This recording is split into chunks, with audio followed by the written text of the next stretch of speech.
보혜사 성령님 네 번째 시간입니다. 우리 지금까지 우리 보혜사 성령님에 대해서 나눴던 말씀들 잠깐만 복습 한번 해보겠습니다. 예수님께서 떠나시는 것이 우리에게 유익이다 말씀하셨는데 왜 그게 유익이라고 말씀하셨습니까?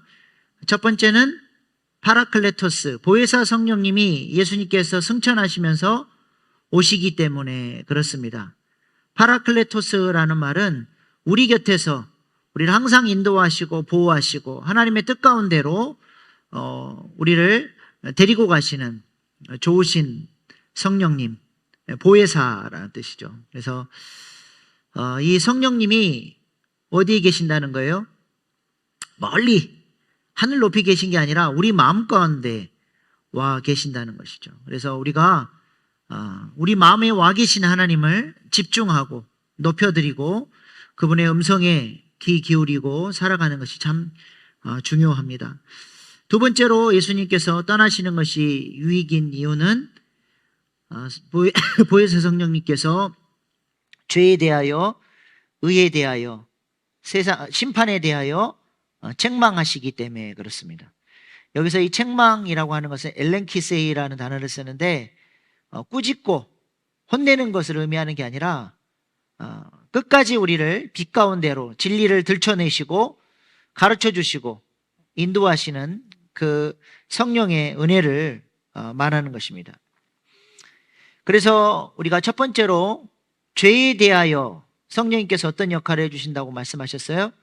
우리 마음 가운데 까리타스의 사랑, 아버지의 사랑을 부어주셔서 죄를 깨닫게 해주시고 성령의 감화, 사랑의 감화를 통해서 회심을 통해 주님을 사랑하며 살아갈 수 있도록 거룩한 삶을 살 수 있도록 성령님께서 일하여 주신다 말씀을 드렸습니다. 두 번째로는 의에 대해서 성령님이 어떤 역할을 하십니까? 회심한 우리에게 이제는 점진적인 구원을 이루어갈 수 있도록 우리 마음에 변화가 나타나고 주님 닮아가는 성화의 역사가 나타나는 일을 위해서 성령님께서 일하신다 말씀을 드렸습니다. 그래서 우리는 우리 마음 가운데 이미 와 계신 보혜사 성령님과의 친밀한 교제를 통해서, 교통을 통해서 그분의 인도하심을 따라 날마다 주님 닮아가는 성화의 길을 걸어가야 하는 사람들이 되어야 하는 것입니다. 로마서 8장은 이것을 성령의 생각을 따른다 그런 의미로 말씀하죠. 로마서 8장 5절로 6절 말씀 한번 같이 읽어보겠습니다. 육신을 따르는 자는 육신의 일을, 영을 따르는 자는 영의 일을 생각하나니 육신의 생각은 사망이요 영의 생각은 생명과 평안이니라. 어떤 생각을 따르냐에 따라서 사망으로도 갈 수 있고 생명과 평안으로도 갈 수 있는 거예요. 우리가 하루를 살면서 수많은 육의 생각, 영의 생각들이 왔다 갔다 합니다. 그럴 때 우리의 마음이 어디에 집중해야 돼요? 영의 생각에 집중하는 사람이 되어야 생명과 평안으로 성화의 과정을 밟아가는 사람으로 우리가 살아갈 수 있게 되는 것이죠. 다윗도 시편 42편 5절에 이런 고백을 했어요. 한번 같이 읽어보겠습니다.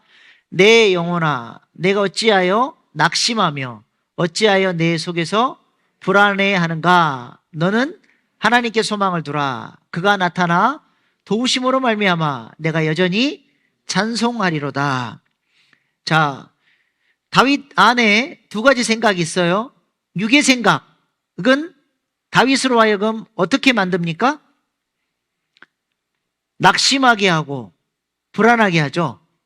저 육의 생각에 내 마음을 빼앗겨버리고 불안해하고 낙심하고 좌절하고 쓰러지는 게 아니라 다윗은 저 상황 속에서 무슨 생각을 선택했어요?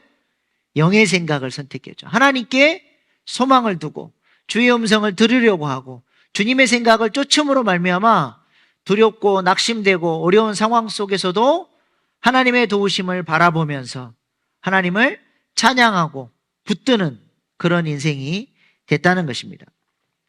그래서 우리가 옛사람의 기질을 따라서 옛사람의 속성을 따라 살면 불안하고 낙심하고 쓰러지지만 우리는 새 사람, 성령의 인도를 따라 살 때에 우리의 모든 환경과 상관없이 성령의 인도를 따라서 승리할 수 있는 믿음의 사람들 될 줄로 믿습니다. 그래서 우리가 마음이 흔들리고 어려워지고 주님으로부터 멀어지려고 할 때 뭘 선택해야 돼요? 의지적으로 우리가 성령의 생각을 선택해야 돼요. 그것이 바로 은혜의 방편을 선택하는 거예요. 일부러 말씀을 선택하고 기도를 선택하고 이 금요 기도회를 선택하고 이것을 통해서 하나님께서 은혜를 주시고 영의 생각을 주시고 우리가 이것을 통해서 낙심하지 않고 소망을 붙들 수 있게 되는 것입니다. 오늘은 이제 마지막으로 심판에 대해서 성령님께서 우리를 어떻게 도우시는지 말씀을 나누도록 하겠습니다. 오늘 본문 11절 말씀, 심판에 대하여라 함은 이 세상 임금이 심판을 받았습니다. 심판이 뭐죠? 역사가 끝나는 거죠. 기독교의 세계관은 기독교의 시간은 직선적입니다. 불교나 힌두교는 어때요? 윤회사상을 통해서 원형적인 시간의 개념을 갖고 있다면 기독교는 처음과 끝이 있어요. 심판은 끝을 말하는 거죠. 하나님께서 세상을 창조하셨고 마지막 때의 심판을 통해서 이 역사가 끝이 나게 되는 것입니다. 그러므로 우리는 이 땅의 삶이 전부가 아니라 이 땅의 세계 너머에 뭐가 있는 거예요? 이제 이 땅의 삶은 심판을 통해서 끝나고 심판 너머에 영원한 세계, 영원한 삶이 있다는 사실을 알고 그 삶을 준비하는 자들이 되어야 하는 것입니다. 성령님이 그런 삶을 살 수 있도록 영원한 세계를 준비할 수 있도록 우리의 마음속에서 역사하시고 우리를 그 진리 가운데로 데려가신다는 거예요. 뱃속의 아이는 10달 동안 뭘 하는 겁니까? 이 땅에서 7, 80년 살아갈 삶을 뱃속에서 10달 동안 잘 준비해야 돼요. 그 기간이 잘 준비되어야 엄마의 자궁에서 나왔을 때 건강한 모습으로 이 땅에서 자라나고 살아갈 수 있게 되는 것이죠. 이 뱃속에 있는 아이와 대화가 된다라고 했을 때 아이에게 뱃속 바깥 삶을 설명을 하면 애가 이해가 될까요? 너는 이제 조금 있으면 엄마 바깥으로 나갈 거다. 그 태아에게는 엄마 자궁이 세상이잖아요. 엄마 뱃속에서 네가 이제 나가서 살게 될 텐데 이제 그 삶을 너는 준비하는 거다. 그러면 애가 엄마 뱃속 세상은 얼마나 큰가요? 한 10배 정도 큰가요? 아니다. 비교할 수 없을 만큼 크다 라고 얘기를 해줘도 얘가 이해를 해요? 못해요? 못하는 거죠. 보지를 못했기 때문에 이 엄마 뱃속 세상이 어떠한지를 모르는 거예요. 그래서 애는 그냥 여기 있으면 안 되나요? 나 여기가 너무 편한데. 근데 네가 거기 있으면 이제 너도 죽고 엄마도 죽는다. 이제 9개월 이렇게 지나가면 이제 나올 준비를 잘 해야 된다. 이 땅의 삶도 마찬가지예요. 우리가 이 땅의 삶을 통해서 뭘 준비하는 거예요? 영원한 세계를 준비하는 거예요. 그래서 믿음의 조상들은 이것을 볼 수 있는 눈이 있었어요. 믿음의 사람들. 그래서 어때요? 히브리서 11장에 보면 이 땅의 가치를 넘어서 영원한 세계의 가치를 바라보고 그 영원한 세계의 상주심을 바라보고 믿음의 사람들은 헌신하며 살았다는 것이죠. 그래서 오늘 우리 빌립전도대 찬양처럼 하나님께서 이 땅에서 우리에게 자원을 주시고 시간을 주시고 물질을 주시고 지식을 주시고 여러 가지 좋은 것들을 주신 이유는 뭐예요? 영원한 세계를 준비하며 살아가는 지혜로운 자가 되어야 한다는 것입니다. 헤르만 헤세의 데미안이라는 책이 있죠. 그 책에 보면 유명한 글귀가 있어요. 새는 알을 깨고 나온다. 알은 곧 세계다. 태어나려고 하는 자는 하나의 세계를 파괴하지 않으면 안 된다.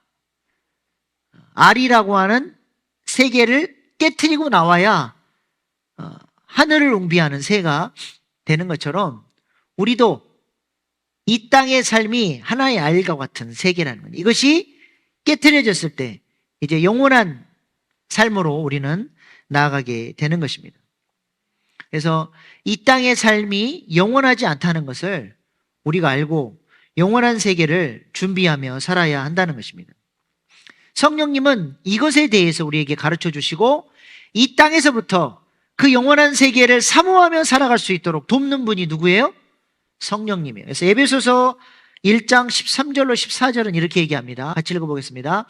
그 안에서 너희도 진리의 말씀 곧 너희의 구원의 복음을 듣고 그 안에서 또한 믿어 약속의 성령으로 인치심을 받았으니 우리가 믿고 성령님을 통해서 하나님의 자녀가 됐어요. 성령님이 뭘 하세요? 14절 이는 우리의 기업이 보증이 되사 그 얻으신 것을 속량하시고 그의 영광을 찬송하게 하려 하심이라.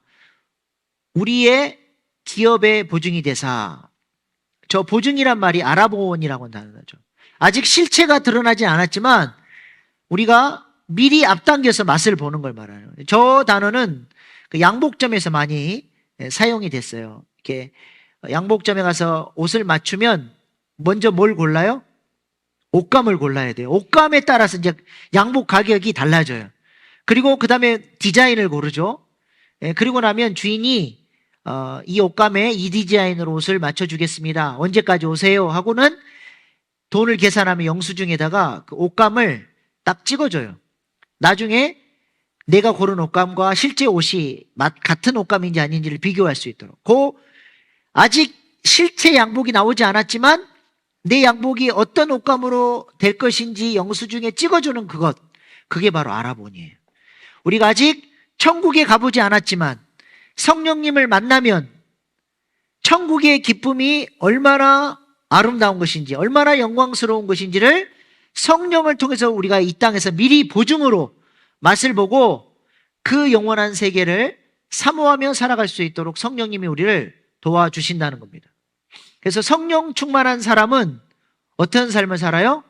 믿음의 조상들처럼 영원한 나라의 가치를 붙들고 살아가게 된다는 것입니다. 그리스도인들에게 있어서 이것이 얼마나 큰 축복입니까? 이 세상 사람들은 이 땅의 삶이 전부인 줄 알아요.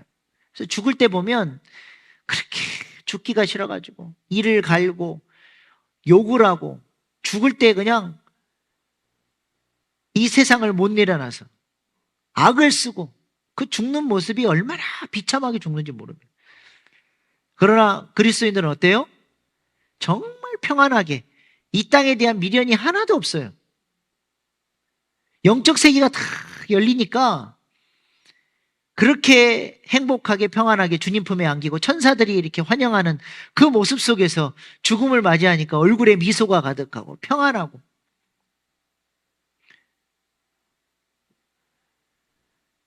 오늘도 우리 이계령 권사님, 이종학 집사님 병문안 다녀와서 예배 드리고 왔는데요. 이제 마지막 호스피스 병동에 계시는데 얼굴이 정말 평안하시더라고요.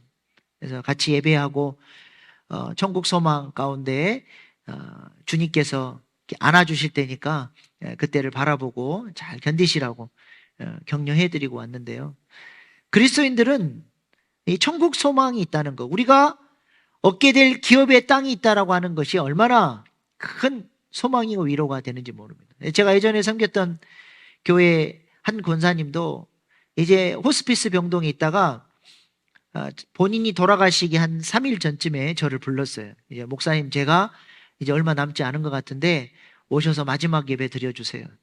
본인이 임종 예배까지도 다 전화해서, 그리고 제가 가서 같이 앉아가지고 이야기를 하는데 농담을 하고 웃고 권사님이 목사님 잘 계시라고 사명 잘 감당하고 우리 천국에서 만나자고 그렇게 아름답게 이별을 했어요. 이게 그리스도인들의 이 놀라운 복입니다. 성령님이 우리 안에 역사하시기 때문에 이러한 천국 소망이 있는 것입니다. 그러면 이제 우리가 어떻게 성령님의 인도하심 가운데 영원한 세계를 준비해야 될까요? 성경에서 그 끝, 이 마지막 이 심판에 대한 내용을 잘 보여주는 성경책이 뭐예요? 요한계시록이죠. 우리가 어떻게 영원한 세계를 잘 준비해야 되는지 요한계시록이 잘 가르쳐 줍니다. 계시록 1장 6절 말씀 보겠습니다. 하나님께서 우리를 왜 부르셨냐? 그의 아버지 하나님을 위하여 우리를 나라와 제사장으로 삼으신 그에게 영광과 능력이 세세토록 있기를 원하노라. 아멘. 왜 예수님께서 십자가에 달려 죽으시고 부활하셔서 성령을 우리에게 보내시고 우리를 하나님 자녀 삼으셨습니까? 우리를 나라와 제사장 삼기 위해서 그렇게 하셨다는 겁니다. 나라와 제사장으로 우리를 불렀다. 무슨 말이에요? 쉽게 얘기하면 왕 같은 제사장으로 불렀다는 겁니다. 하나님은 우리를 왕 같은 제사장으로 불러서 하나님 나라를 위해서 우리를 쓰시기를 원하십니다. 왕 같은 제사장은 어떤 존재입니까? 제사장은 날마다 성소에 들어가서 하나님을 섬기는 역할을 감당했죠. 특별히 대제사장은 지성소로 나아가 하나님의 영광을 경험하는 특권이 있었습니다. 그런 권리가 있었던 사람이죠. 하나님을 만날 수 있는 권리, 하나님을 예배할 수 있는 권리가 바로 제사장에게 있었어요. 하나님께서 우리를 제사장으로 불렀다라고 하는 것은 우리가 하나님을 만날 수 있는 특권을 주신 거예요. 하나님을 예배할 수 있고 하나님을 찬양할 수 있고 하나님께 기도할 수 있는 것이 특권입니다. 여러분이 이 자리에 이 시간에 나와서 하나님을 예배할 수 있는 것, 이것이 특권인 줄로 믿습니다. 아무에게나 주어진 권리가 아닌 것이죠. 또 왕 같은 제사장은 이렇게 하나님을 예배하는 자로 부름받았을 뿐만 아니라 그 받은 은혜를 이제는 들고 나아가서 그리스도의 편지로, 그리스도의 향기로 그 하나님의 사랑을 전달하는 자가 되어야 하는 것입니다. 대제사장은 성소, 지성소 안으로 들어가는 것도 중요하지만 더 중요한 건 뭐예요? 그 지성소에서 경험한 하나님의 영광과 용서를 가지고 해같이 빛나는 얼굴로 밖으로 나와서 죄인들에게 하나님의 용서와 사랑을 선포하는 역할을 해야 됩니다. 이게 대제사장의 중요한 역할 중에 하나죠. 그래서 하나님이 우리를 왕 같은 제사장으로 불렀다라고 하는 것은 이 복음을 전함으로써 그리스도의 편지로 향기로 하나님 나라를 확장하는 자로 부름받았다라고 하는 것을 말씀하고 있습니다. 그래서 로마서 15장 15절 16절에 우리의 사명에 대해서 이렇게 얘기를 합니다. 그러나 이 은사는 그 범죄와 같지 아니하니 곧 한 사람의 범죄를 인하여 많은 사람이 죽었은즉 더욱 하나님의 은혜와 또한 한 사람 예수 그리스도의 은혜로 말미암아 선물은 많은 사람에게 넘겼느니라. 저게 아닌데? 로마서 15장 15절 16절 제가 읽을게요. 그러나 내가 너희로 다시 생각나게 하려고 하나님께서 내게 주신 은혜로 말미암아 더욱 담대히 대략 너희에게 썼노니 이 은혜는 곧 나로 이방을 위하여 그리스도 예수의 일꾼이 되어 하나님의 복음의 제사장 직분을 하게 하사 이방인을 제물로 드리는 것이 성령 안에서 거룩하게 되어 받으실 만하게 하려 하심이라. 하나님이 우리를 뭘로 불렀다는 거예요? 복음의 제사장 직분. 복음의 제사장 직분으로 우리를 불러서 우리가 하나님께 어떤 제물을 드려요? 하나님을 알지 못하는 이방인을 제물로 드리는 자로 하나님께서 우리를 부르셨다는 것입니다. 사도 바울이 그렇게 부름받았고 또 로마 교회와 또 예수님을 믿는 예수님의 부활의 은혜를 경험한 모든 사람들이 이제는 복음의 제사장 직분을 감당함으로써 하나님께 어떤 제물을 올려드려야 돼요? 이방인을 제물로 드리는 그 예물을 하나님이 받고 싶다는 거예요. 여러분들에게서 뭘 받고 싶다는 거예요? 불신자를 주님 앞으로 데려와서 하나님, 제가 건져낸 영혼입니다. 주님 앞에 내어놓을 수 있는 사람이 되기를 우리 주님이 원하신다는 것입니다. 그래서 에베소서에서 사도 바울은 우리가 이 복음의 제사장 직분을 감당하면서 세상을 책망할 수 있는 존재가 되어야 된다라고 얘기를 하죠. 에베소서 5장 8절로 12절. 너희가 전에는 어둠이더니 이제는 주 안에서 빛이라. 빛의 자녀들처럼 행하라. 우리는 이제 빛의 자녀들이 됐어요. 빛의 열매는 모든 착함과 의로움과 진실함에 있느니라. 자, 성령님이 우리를 책망하셨죠. 엘렌키세이, 우리를 빛 가운데로 인도하셔서 빛의 열매를 맺게 하는데, 그 빛의 열매가 뭐예요? 착함이 뭐예요? 우리 보혜사 성령 첫 번째 시간에 제가 말씀드렸는데, 우리 안에 아버지의 까리타스의 사랑이 부어지면 우리의 마음의 방향성이 어디로 향한다고요? 하나님 보시기에 좋다 말씀하신 선을 향해 가는 거예요. 그것이 바로 선함이에요. 내 마음의 방향성이 주님 보시기에 좋다 말씀하시는 그 방향성을 갖고 있는 게 선함입니다. 저 의로움은 디카이오슌의 예수님과의 올바른 관계, 성령님과의 올바른 관계를 통해서 우리가 성화되어지는 점진적인 구원을 얻어가는 거예요. 그리고 진실함은 변함없는 신실함을 말합니다. 올바른 방향성을 가지고 성령님과의 올바른 관계를 가지고 이 삶의 방향성이 흔들리지 않고 변함없이 그렇게 유지되는 것, 그것을 올고듬, 신학적 용어로 올고듬이라고 표현하고 진실함, 신실함 그렇게 표현하는 거예요. 성령님이 우리 안에서 이 작용을 하시는 거죠. 우리로 하여금 선함과 착함과 의로움과 진실함의 마음의 상태를 가지고 살아갈 수 있도록 하는 것이죠. 그런 사람이 이제 어떤 역할을 해야 돼요? 주를 기쁘시게 할 것이 무엇인가 시험하여보라. 주님께서 기뻐하시는 것을 찾는 거예요. 그럼 11절, 너희는 열매 없는 어둠의 일에 참여하지 말고 도리어 책망하라. 우리는 이제 과거에 어둡던 어둠의 자녀였을 때 삶에 참여하는 게 아니라 이제는 책망, 저기서의 책망이 엘렌키스의 똑같은 단어입니다. 이제는 우리가 어둠 속에 있는 사람들을 성령님이 우리로 하여금 빛의 열매를 맺게 하셨던 것처럼 우리도 그 누군가를 복음의 제사장 직분을 감당해서 이방인들을 제물로 드릴 수 있도록 빛 가운데로 끌어들이는 그 역할을 해야 된다는 거예요. 12절, 그들이 은밀히 행하는 것들은 말하기도 부끄러운 것들이라. 어둠 가운데 헤매이고 부끄러운 삶을 살아가는 사람들을 주님께로 인도하는 역할, 그것이 우리가 해야 될 역할이고, 이런 삶이 바로 어떤 삶이에요? 영원한 세계를 준비하는 지혜로운 자의 삶이라는 것입니다.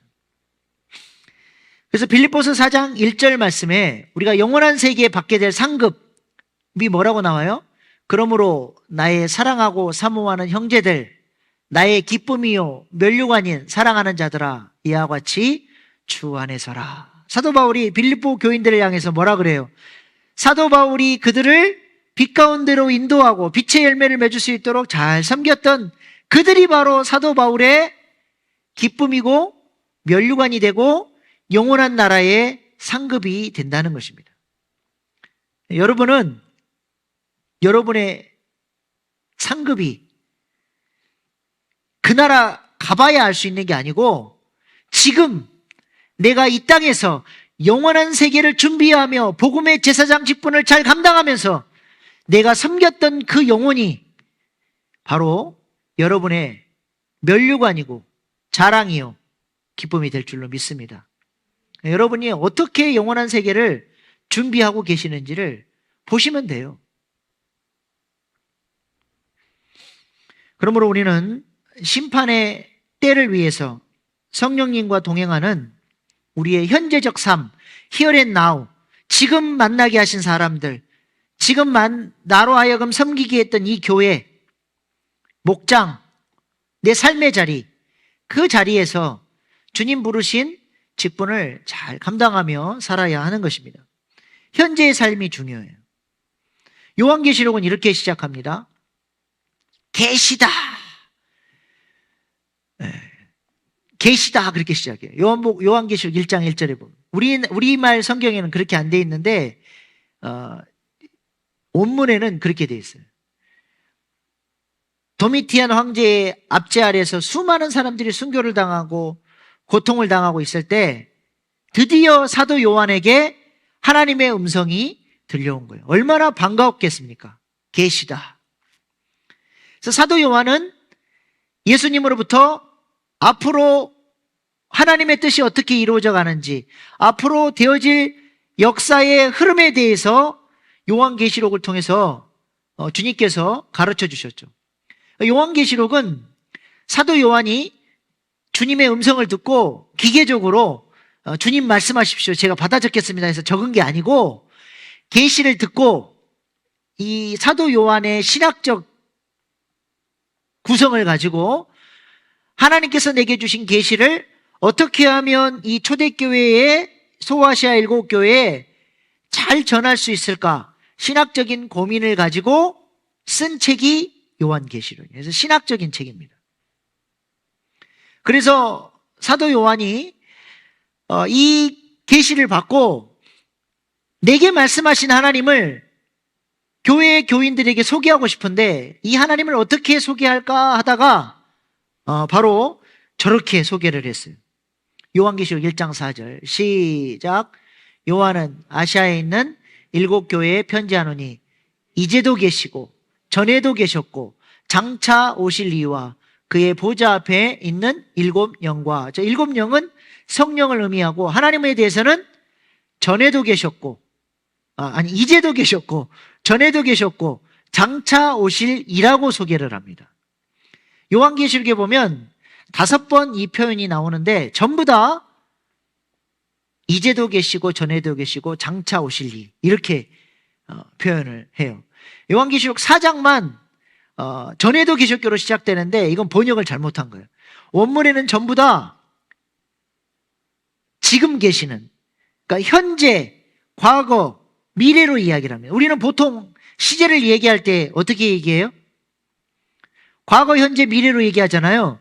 근데 요한계시록은 현재를 강조하고 있어요. 왜 현재를 강조할까요? 요한계시록 1장 8절도 보세요. 주 하나님이 이르시되 나는 알파와 오메가라. 알파와 오메가라는 것은 히라보, A, 영어 A와 영어 마지막 알파벳 Z까지 그걸 의미하는 거예요. 처음과 끝, 알파와 오메가. 우리 주님은 모든 역사의 주인이셔요. 처음과 나중이 되시는 거예요. 여기서도 보면 지금도 있고 전에도 있었고 장차 올 자로 얘기를 하죠.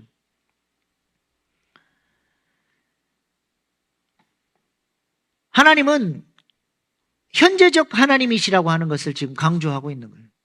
하나님은 어떤 분이시냐? 과거도 현재로 보고 미래도 현재로 볼 수 있는 분이에요. 굉장히 중요한 말이에요. 과거도 현재로 보고 미래도 현재로 볼 수 있는 유일하신 분이 하나님입니다. 무슨 말이에요? 우리가 과거로부터 살아왔던 삶을 하나님은 지금 현재적으로 우리의 과거와의 모든 살아왔던 삶을 보고 계시는 거죠. 그리고 앞으로 이 사람이 어떻게 될지도 현재적으로 하나님은 다 내다보고 계신다는 겁니다. 사도 요한이 이렇게 현재를 강조한 이유는 하나님이 안 계신 것 같거든요. 너무 압제가 심하고 고통당하고 교회가 깨지고 성도들이 죽고, 그러니까 성도들의 부르짖음은 뭐예요? 하나님 도대체 어디 계십니까? 언제쯤 우리를 이 고통에서 건져내 주시겠습니까? 근데 사도 요한이 계시다. 하나님은 지금 너희와 함께 하시고 앞으로 너희들이 이렇게 승리할 것을 지금 현재적으로 말씀하고 계신다. 그러면서 하나님을 소개하면서 하나님이 너희와 멀리 계신 게 아니라 지금 너희와 함께하고 계시다라고 하는 사실을 말씀함으로써 지금 우리와 함께 하신 하나님으로 인해서 위로받고 세임 얻을 수 있도록 그렇게 강조를 하는 것이죠. 오늘 본문 11절 말씀에도 보면 심판에 대하여라 하고는 뭐라고 말씀하세요? 이 세상 임금이 심판을 받았음이라 이렇게 말씀하죠. 지금 예수님은 말하는 시점은 언제예요? 아직 예수님이 십자가를 지기 전이에요. 근데 예수님은 하나님이셔서 앞으로 일어날 일을 현재적으로 내다보고 지금 말씀하고 계시는 거죠. 우리 예수님이 십자가에 달리시고 부활하시고 승천하셔서 성령을 보내시면 성령이 교회를 세우고 이 교회가 능력을 갖춰서 어둠의 권세를 꺾고 주님 발 앞에 교회가 발등상 삼게 하시고 결국에는 모든 역사에 이 세상의 공중권세 잡은 자, 이 땅의 왕이 심판받게 될 것을 우리 주님이 선포하시고 말씀하시고 있는 것입니다. 그러므로 우리는 이미 영적 전쟁에서 이겨놓고 하는 싸움을 하고 있는 거예요. 이미 이겼습니다. 승리는 내 것일세. 이미 승리는 와 있어요. 하나님이 이 현재를 강조하신 이유는 또 하나 있죠. 우리를 과거로 보는 게 아니라 뭘로 봐요? 현재로 보는 거예요. 그래서 우리가 과거에 어떤 잘못을 했든 우리가 주님 앞에 회개하고 돌아왔으면 하나님은 회개한 예수 그리스도의 보혈로 용서받은 현재의 우리를 보시기 때문에 우리 하나님은 사랑하시는 것입니다. 그래서 회개가 참 중요하죠. 그래서 과거를 회개하고 지금 성령님과 동행하면 미래는 어떻게 돼요? 안 가봐도 뻔한 거죠. 미래는 밝아요. 그래서 성령 안에서 우리는 과거는 현재적으로 용서받고 미래는 지금 성령님과 동행하면서 미래는 이미 이겨놓은 싸움을 하고 살아가는 존재로 우리가 살아가게 되는 것입니다. 지금처럼 우리가 하나님과 함께 살아가면 하나님의 미래를 책임져 주시고 심판은 걱정할 필요가 없다는 것이죠. 미래를 염려할 필요가 없습니다. 지금 현재의 삶이 우리의 미래를 결정하고 있다는 것입니다. 만약 과거에도 잘못 살았고 지금도 잘못 살고 있으면 미래는 어떻게 됩니까? 하나님의 심판대 앞에서 이제 혼나는 거죠. 그러므로 우리가 과거를 회개하고 지금 성령의 역사하심 가운데 순종하며 살아갈 때에 미래를, 영원한 세계를 잘 준비하는 지혜로운 자가 되어서 하나님의 영광의 보좌 앞에 서게 될 줄로 믿습니다. 여러분, 천국의 상급이 뭡니까? 면류관 그러는데 도대체 그 면류관이 뭐예요? 천국의 상급을, 천국의 모형을 이 땅에 만들어 놓은 게 뭡니까? 성막이에요. 성막에 보면 뜰, 성소, 지성소 수준이 다릅니다. 천국 간다고 다 똑같은 게 아니고 뜰의 수준이 있고 천국에 보니까 뜰의 수준이 있어요. 천국에 보니까 성소의 수준이 있어요. 천국에 보니까 지성소의 수준이 있습니다. 하나님을 얼마나 누리느냐, 그것이 우리의 상급이 되는 것이죠. 이 땅에서 우리가 이 성령님과의 교제를 통해서 계속 빛 가운데로 나아가고 내 마음속에 와 계신 성령님께 집중함으로써 이 영원한 상급을 잘 준비하는 믿음의 사람들 될 수 있기를 소망합니다. 성령님 지금 우리와 함께 하시며 죄에 대해서, 의에 대해서, 심판에 대해서 가르쳐 주시고 빛 가운데로 인도해 주시는 것입니다.